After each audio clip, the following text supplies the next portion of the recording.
Hello friends, welcome to pebbles Telugu cooking series. ఈ వీడియోలో మనం తోటకూర పప్పు ఎలా తయారు చేసుకోవాలో చూద్దాం.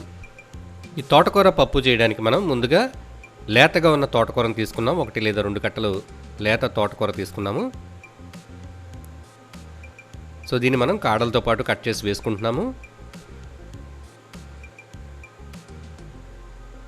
సో ఈ తోటకూరని మనం వాష్ చేసుకుని పెట్టుకోవాలి. సో దీన్ని చిన్నగా కట్ చేసుకుందాము. అలాగే దీనికోసం మనం పప్పును ముందుగానే బాయిల్ చేసి పెట్టుకున్నాం కుక్కర్లోని. దీనికి మనం 25 గ్రామ్స్ బెంగాల్ గ్రామ్ అంటే పచ్చిశనగపప్పు 25 గ్రాములు, అలాగే పెసరపప్పు 75 గ్రాములు. పెసరపప్పు, పచ్చిశనగపప్పు ఈ 2 పప్పుల్ని దీన్ని మనం యూజ్ చేస్తున్నాము. పెసరపప్పు 75 గ్రాములు, 25 గ్రాములు పచ్చిశనగపప్పుని 1 విజిల్ వరకు ఉడికించాలి. ఎక్కువగా ఉడికించకూడదు, 1 విజిల్. శనగపప్పు ఇలా బద్దల కింద ఉంటుంది, మెత్తగా అయిపోకుండా ఈ విధంగా ఉండేలాగా మనం కుక్ చేయాలి. కొంచెం గట్టిగానే ఉంటుంది. ఇది కుక్ చేసిన తర్వాత చూడడానికి కొంచెం పొడి కూరలాగా అనిపిస్తుంది. ఇక దీని తాలింపు కోసం మనం జీలకర్ర తీసుకున్నాము, వెల్లుల్లి రెబ్బల్ని ఇలా చిన్నగా కట్ చేసుకున్నాము, చిన్న వెల్లుల్లిపాయలను కట్ చేసుకున్నాము, అలాగే ఒక కరివేపాకు రెబ్బ తీసుకున్నాము. ఆవాలు కూడా కావాలంటే తాలింపులో మనం వేసుకోవచ్చు.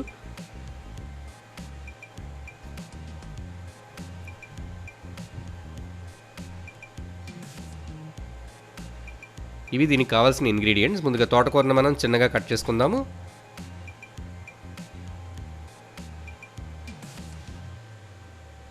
తోటకూరను ఇలాగా చిన్న చిన్న ముక్కల కింద కట్ చేసుకోవాలి.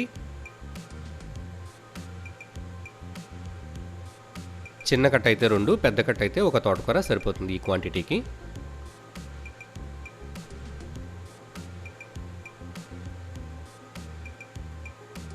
దీన్ని ఒక మట్టి పాత్రలో మనం కుక్ చేయబోతున్నాము.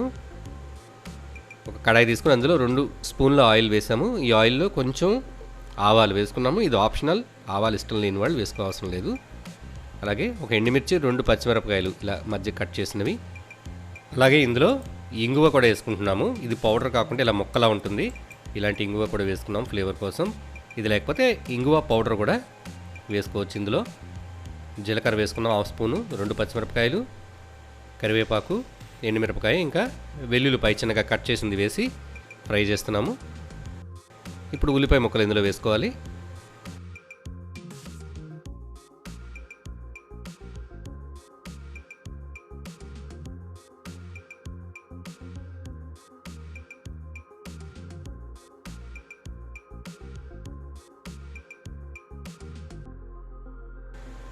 ఇవన్నీ బాగా వేగిన తర్వాత మనం బాయిల్ చేసుకున్న పప్పుని ఇందులో వేసేయాలి.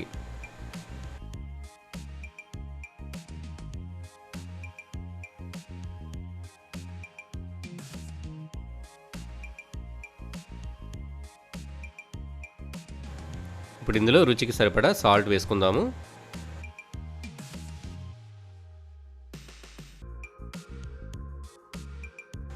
ఇప్పుడు ఇందులో మనం కూర కారం మనం ఎలా తయారు చేసుకోవాలో మనం ఆల్రెడీ ఈ ఛానల్లో చెప్పుకున్నాం కదా. అలాంటి కూర కారాన్ని ఒక 1/2 స్పూన్ మనం ఈ పప్పులో వేసుకుంటున్నాము.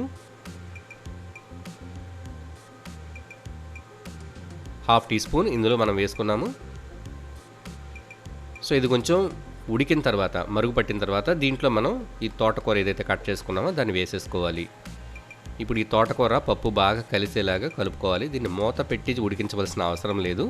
మూత లేకుండానే ఇది కుక్ అయిపోతుంది. ఇది మరీ మెత్తగా జావలా ఉడికిపోకుండా ఇలా ఉంటుందన్నమాట. పొడి కూరలాగా అనిపిస్తుంది. ఈ విధంగా దీన్ని కుక్ చేయాలి.